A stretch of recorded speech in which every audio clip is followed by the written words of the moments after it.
Wow, there are so many Klingons featured on Star Trek The Next Generation. Like, way more than I remembered when I decided to do a Klingons of TNG video as a follow-up to my Klingons of Classic Trek one. So, that means we're going to have to make some cuts. I'm only spending time on the important ones. And who decides which ones are important? I do, baby. So, Chorus, Conmel, and Kunivas, you were the first 3 Klingons other than Worf to appear in TNG in the episode Heart of Glory, but that's the only interesting thing about you. You're cut.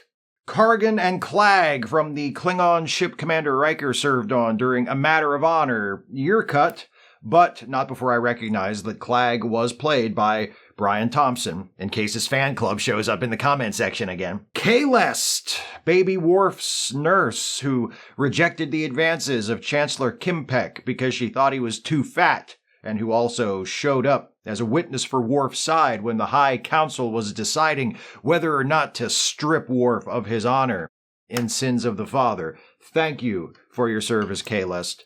You are cut. Jadan, the Klingon who spied for the Romulans in the Drumhead. Consider that whipping you took from Worf your exit interview. You're cut! Bael, Worf's girlfriend from the Birthright two-parter. You're cut. She was too young for you anyway, Worf. And I think that's it. Except for all the other ones I'm forgetting, and will also not be covering in the video. The writers of Star Trek The Next Generation sure did love them some Klingons, didn't they? And who can blame them? Presented properly, Klingons are a lot of fun. Altogether, they appear in 31 episodes of TNG, not counting the episodes in which Worf appears, which would be all of them, except Code of Honor and Haven, 2 stinkers from Season 1. Good eye, Worf. Because they show up so often, a great deal of what we know about Klingon culture and society, and just kinda how Klingons are, comes from TNG. And what better guide could we have through all things Klingon than this guy right here, Worf, played by that most prolific of all Star Trek regulars, the great Michael Dorn. Actually, even though he's the Klingon we see by far the most in TNG or any other Star Trek project, Worf isn't really the best resource when it comes to Klingons in general. After his parents were killed when he was still a young child, Worf was adopted by humans and raised in the Federation. He spends most of his life as an outsider to the Klingon Empire. Other Klingons doubt him, question his authenticity, mistrust him, and there are those few years where he is officially dishonored and basically treated like an untouchable within Klingon circles. But that doesn't mean we aren't taught anything about Klingons as a people through Worf. We learn lots of things, like Klingons are all about honor. Honor means whatever a given Klingon in a given situation says it means, and even under that absurdly elastic definition, there are quite a few Klingons who, as it turns out, are not all about honor after all. Hey! I said you were cut! We also learn about the sex lives of Klingons, including that men recite love poetry while women fling heavy objects at them, and that, according to Klingon tradition, couples are supposed to mate for life, apparently. That's as good a point as any to bring in one of the other important Klingon characters from TNG, Worf's old flame/baby mama, K'Ehleyr. Don't get attached. K'Ehleyr first appears in the second season episode, The Emissary. She is sent to the Enterprise as a special representative of the Federation to deal with a Klingon sleeper ship, the crew members of which are about to wake up thinking the Federation and the Klingons are still at war. As soon as K'Ehleyr arrives, 2 things are obvious. She and Worf have a history, and K'Ehleyr isn't like other Klingons. For one thing, she's biracial, or bispecial, I guess, for all you pedants out there who were just about to push your glasses up on your nose and, well, actually me, I'm wise to your antics and your shenanigans. K'Ehleyr isn't super into the whole Klingon thing. We can detect echoes of her character in that of B'Elanna Torres on Star Trek Voyager, who comes along several years later. Like B'Elanna, K'Ehleyr has 1 Klingon parent and 1 human parent, and is pretty ambivalent about the Klingon half. She's well-versed in Klingon culture and history and all that. You get the impression K'Ehleyar's role as a Federation official relies on that expertise, but her attitude toward Klingons is pretty irreverent. Worf doesn't really dig that, him going out of his way to be a proper Klingon and all, but there's an undeniable chemistry between the two of them. They were apparently in a relationship several years ago, but it ended and they haven't seen each other since. They wind up on the holodeck together, fighting monsters in Worf's calisthenics program, which gets them all worked up, so naturally they have sex. A little holodeck and chill action. Does Skeletor watch? The episode doesn't say, but in my headcanon, he absolutely does. K'Ehleyar asks if they should use protection, but Worf says no, not necessary, because he's a virgin, and he's heard you can't get pregnant the first time.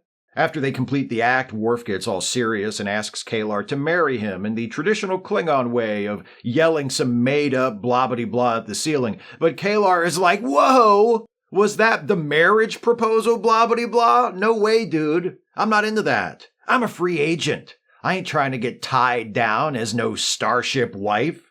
And she walks out, leaving Worf free to wed his rightful life partner, Skeletor. Headcanon. They handle that Klingon sleeper ship situation by engaging in a bit of strategic cosplay, and then K'Ehleyar takes off, with Worf letting her know if they ever run into each other again, he's definitely up for it. And about, a year and a half later, in the Season 4 episode Reunion, K'Ehleyar returns to the Enterprise to seek Picard's help in a looming crisis that could threaten the peace between the Klingons and the Federation, and she brings along a little surprise for Worf. Guess who's about to become the worst daddy in the universe? Second worst daddy. Yes, little Alexander there is proof that what happens on the holodeck does not always stay on the holodeck, but I'll get to him in a minute. K'Ehleyar's mission in Reunion is to guide Picard through the administration of the Klingon Rite of Succession. The incumbent Chancellor of the High Council, Kimpek, has been poisoned and is about to die, and suspects that one of the two leading candidates to succeed him is responsible.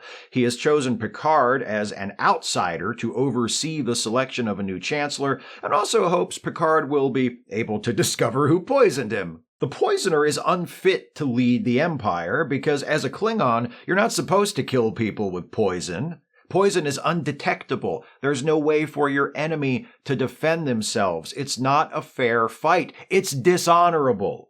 You're supposed to kill people honorably, by decloaking your invisible spaceship and blowing them up before they even know you're there. During the course of the investigation into who poisoned Kimpek, K'Ehleyar discovers some incriminating info about one of the candidates to take over as Chancellor, Duras. We've met Duras before in the 3rd season episode Sins of the Father. That's also the episode where we meet Kimpek, Worf's brother Kurn, and where Captain Picard's unusually close involvement with Klingon politics begins. Let me pause here to say a few things about Kurn, because he's pretty great. He's played by Tony Todd, so already I'm predisposed to like him. Of all the Klingons who appear throughout TNG, Kurn is probably the closest to the way Klingons are always describing themselves. He's like the ideal, typical Klingon. He's a big, loud, intimidating brute who drinks and fights and raises hell and has a great time doing it. He's a lusty, boisterous space pirate.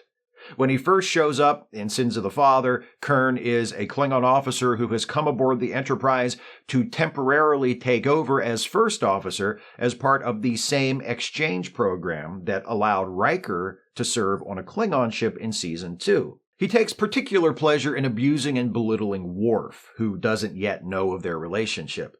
When Worf finally has enough and confronts Kurn about it, Kurn reveals that he is Worf's younger brother, who was raised by a friend of their father after their parents were killed. Now, he has returned with some bad news. In Sins of the Father, Worf's father, Mog, is accused of having been a traitor, conspiring with the Romulans to attack a Klingon outpost. Worf chooses Captain Picard to be his second, as he goes before the High Council to challenge the charges.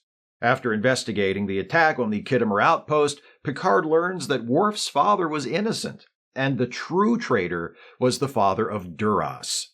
Even worse, The High Council already knew that the father of Duras was guilty and falsely accused Worf's father because A, the family of Duras is extremely powerful and accusing them of treason might ignite a Klingon civil war, the first of approximately 47,000 times this becomes a plot point in a Klingon-centered episode, and B, they figured Worf wouldn't care since he's in Starfleet and not too involved in Klingon stuff.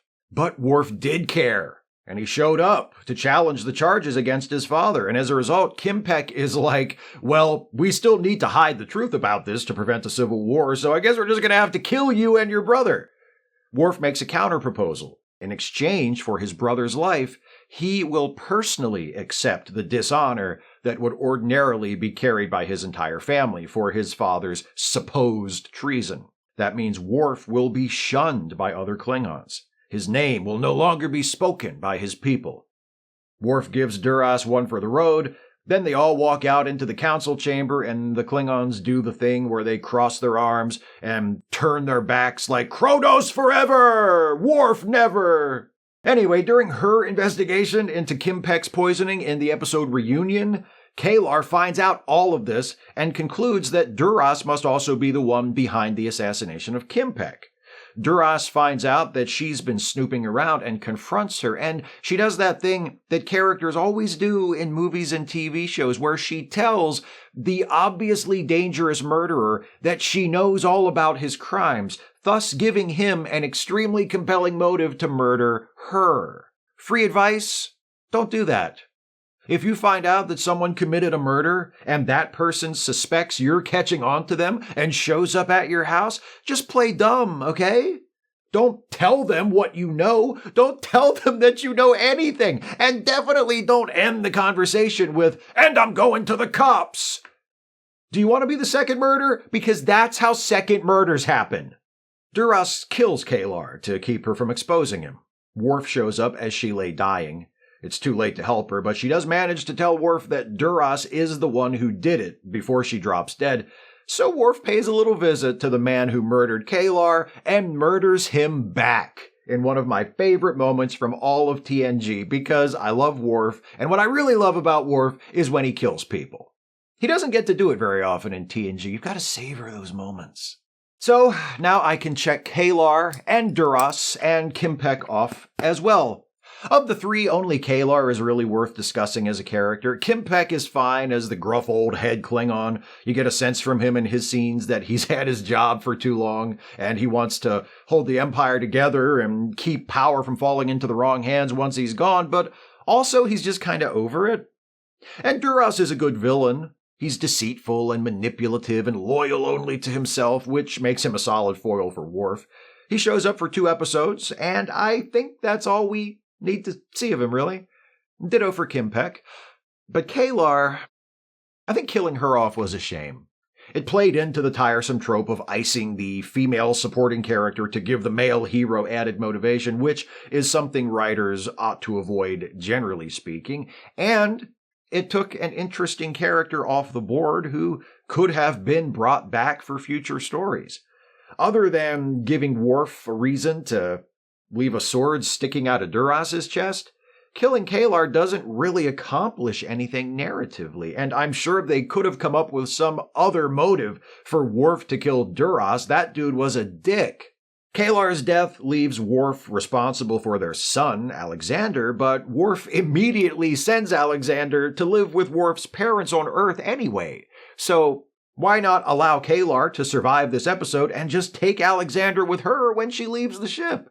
You end up in the same place. Worf is established as having a kid, but the kid isn't going to be around all the time. Only in that scenario, Kalar is still around to show up at the most dramatically impactful times. You could even still do the deal where Alexander comes to live on the Enterprise full-time, but instead of Worf's mom dropping him off, it's Kalar.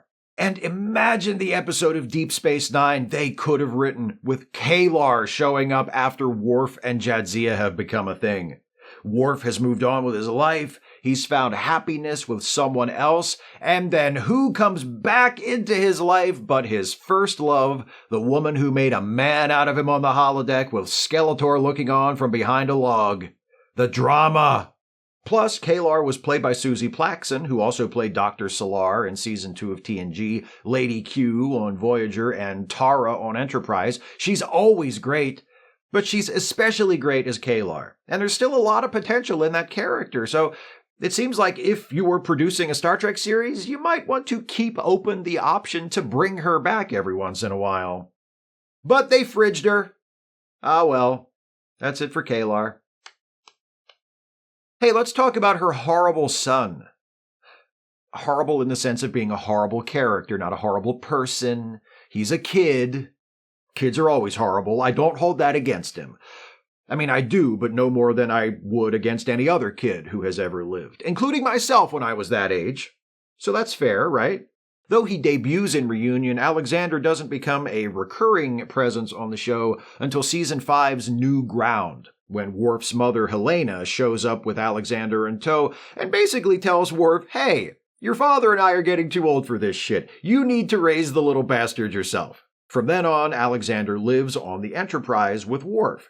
He only appears in a handful of episodes, but he's always around for when it's time for us to see Worf fail at parenting, or when Worf needs motivation to summon superhuman strength to lift something heavy, or when the producers of the series decide to make an episode so lousy it makes me question the life choices that led to me watching it, which they do later on in Season 5 with a show called Cost of Living.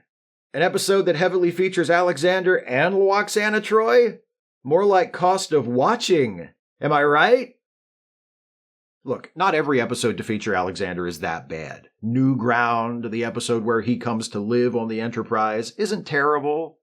Ethics, where Worf contemplates suicide after suffering a debilitating back injury, is excellent.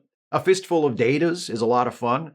Although in those cases, it's not so much that Alexander being there adds anything, but more that the episodes are so good that his presence alone isn't enough to sink them. Alexander is such a crummy character that even the series itself is forced to acknowledge it. Kinda. In Alexander's final TNG appearance, Season 7's Firstborn. Worf takes Alexander to a Klingon outpost during a festival to help him get in touch with his culture. While there, the two of them are attacked by a gang of robbers, but they are saved by this guy, Kimtar, who Worf has apparently never met but knows to be a trusted advisor of his brother Kurn.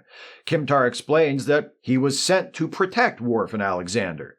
As they begin to investigate why Worf was attacked, suspecting the involvement of the Duras sisters, Lursa and B'Etor, Kimtar takes a special interest in Alexander. Alexander hasn't shown much interest in Klingon stuff up until now, but he seemed to enjoy his time at the festival. He was also shaken up by the attack. He tells Kimtar he was afraid the men who jumped them were going to kill Worf, but Kimtar tells him not to worry. If you work hard, someday you will become a Klingon warrior. And if anyone tries to hurt your father again, which I'm not saying is definitely going to happen, or has anything to do with why I'm here, I'm just saying if, you'll be able to fight at his side and make sure nothing happens to him. Like, again, purely hypothetical, him getting killed and you being so consumed by regret over your own uselessness that you actually travel back in time and adopt a false identity in order to meet your younger self and attempt to rewrite your own history. Good night. Yeah, it turns out Kimtar is actually Alexander from the future, who has traveled back in time following the murder of Worf, a murder Alexander witnessed but was unable to prevent, blaming his own weakness and lack of warrior skill. Kimtar staged the attack on Worf and Alexander in order to scare Alexander into committing to training to become a warrior. But ultimately, Kimtar is unconvinced that Alexander will be able to become what he must in order to protect Worf, and decides to kill Alexander, which presumably would also erase himself from existence. But Worf catches him, and they have a father-son chat, and Worf decides that Kimtar has already changed the future enough that no one can be sure what will happen. But whatever happens, Alexander needs the freedom to grow up and become his own person, even if that means he'll always be an annoying loser whose friends will be the ones who merely laugh at him in pity rather than trying to kill him. But I'm skipping ahead. So, to sum up this part of the video, I'm not a fan of Alexander. I think it's a result of both bad writing and bad acting. Neither John Stoyer nor Brian Bonsall did a particularly good job playing Alexander, but I don't hold that against them. They were kids at the time, real, not imaginary, playing a character who any actor would have had trouble making likable or compelling. Plus, they've both had more than their share of problems in the years since their TNG appearances. Bonsall has been arrested multiple times and struggled with substance abuse, and Stoyer committed suicide in 2018. Their performances as children are partially responsible for how Alexander the character turned out, but that doesn't mean it's their fault, or that it's even important in the grand scheme of things. If it's anybody's fault, it's the writers. There's no law that says you've got to have young children as characters on the show. If you can't write kids so they don't turn out to be walking, talking irritants that threaten to spoil every scene they're in, I don't know. Maybe just don't. And now, I'd like to move on, because there's no part of Alexander that isn't aggravating or depressing. Can I get another Klingon in here to cheer me up, please? There he is! My man! Crazy Eyes Killer himself, Gowron, who turns on the home world with his smile. Who can take a bad day to die and suddenly make it all seem worthwhile? Well, it's you, Gowron, you should know it. With each growl and every bug-eyed stare down, you show it. Blood is all around, just stop and taste it. Your enemies will drown unless you space them. You're gonna kill them after all. Ba ba ba ba ba. We meet Gowron in Reunion, where he's the rival to Duras for the chancellorship of the Klingon High Council. Right away, I'm rooting for him, not just because Duras has already been established as a bad guy, but because Duras is also just kind of a mope. Gowron's got personality. He's always saying fun things like, "You will die slowly." After he becomes Chancellor, he returns in the Redemption two-parter that bridges seasons 4 and 5. His ship intercepts the Enterprise, and he hails Picard like, "We must move quickly, Captain, to prevent a Klingon civil war." Again? Yes, again. This time it is the sisters of Duras, Lursa, and Betor. They are massing their allies against me. If we do not defeat them, the Empire will tear itself apart. Right, but it seems like every year you're on the brink of a civil war. Maybe you should just have one and get it out of your system? There's Romulan stuff involved. Oh, I love Romulan stuff! Picard agrees to resume his role as Arbiter of Succession in order to help ensure Gowron's installation as Chancellor. During the ceremony, the sisters of Duras, Lursa, and Betor step forward to challenge Gowron's claim on behalf of their nephew Taral, the heretofore unknown son of Duras. Gowron's like, "Where did you find him, Lursa? In a harlot's bedchamber?" Taral tries to swell up against Gowron like, "You can't talk to me that way, mister. You watch your mouth or I'll thrash your bottom good." Gowron just smiles and says, "Impudent wretch."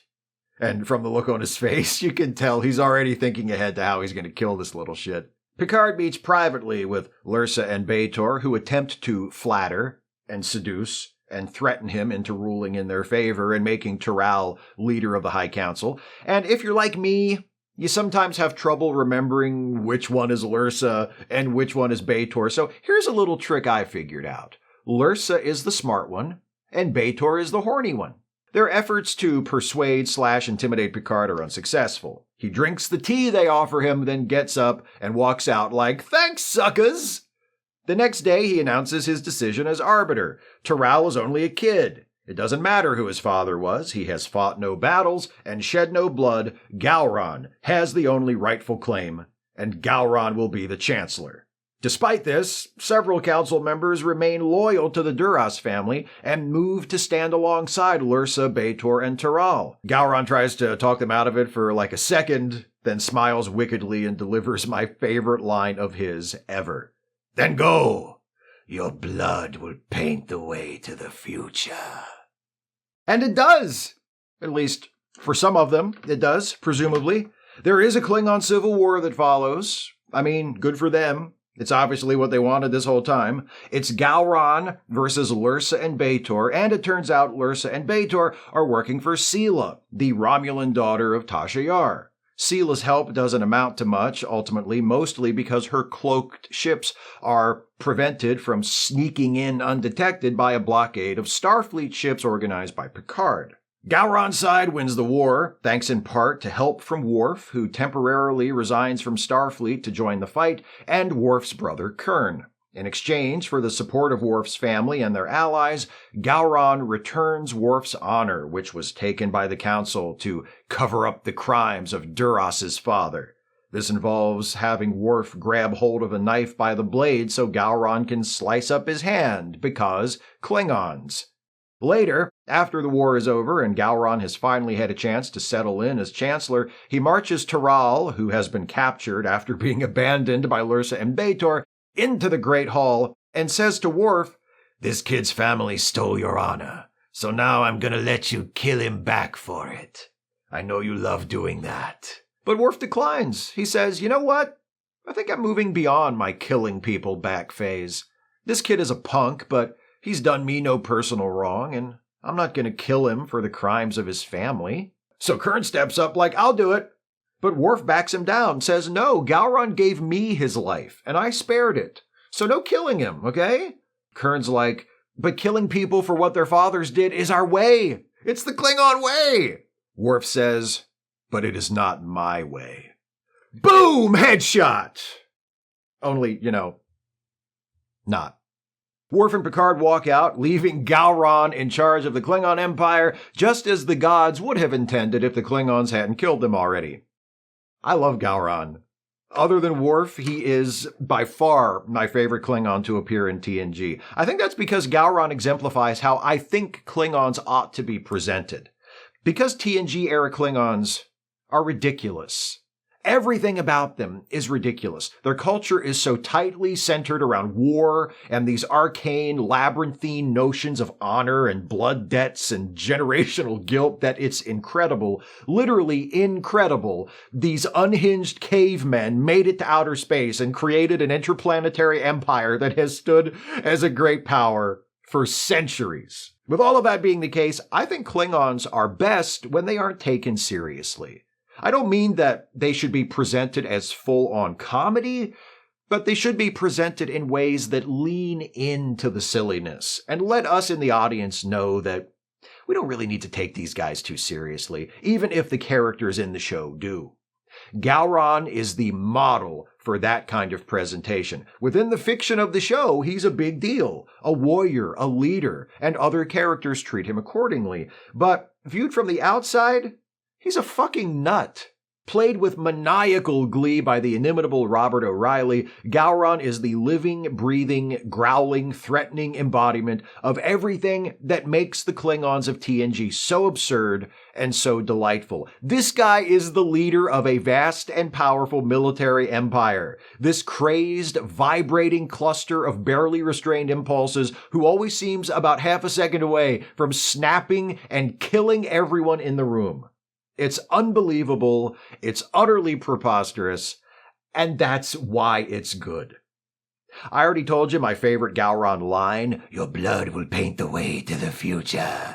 But my favorite Gowron moment comes in his final TNG appearance, Season 6's Rightful Heir. And hey, telling you about this episode lets me check the last Klingon off my list. Oh, that would be this guy, Kahless. He's basically Klingon Jesus. He was a great warrior, founded the Klingon Empire 1,000 years ago, and back then he told his followers that in 1,000 years he would return to lead the Empire again. You might remember Kahless from his single appearance in Star Trek the original series, when a recreation of him is among the enemies faced by Kirk, Spock, and Space Lincoln in the episode The Savage Curtain. You may notice that Kahless looks very different in that episode than he does in Rightful Heir. That's because this is a TV show. In Rightful Heir, it seems that Kahless has actually returned as he promised. They even do a blood test, comparing the blood of this new guy to blood from a knife that once belonged to Kahless,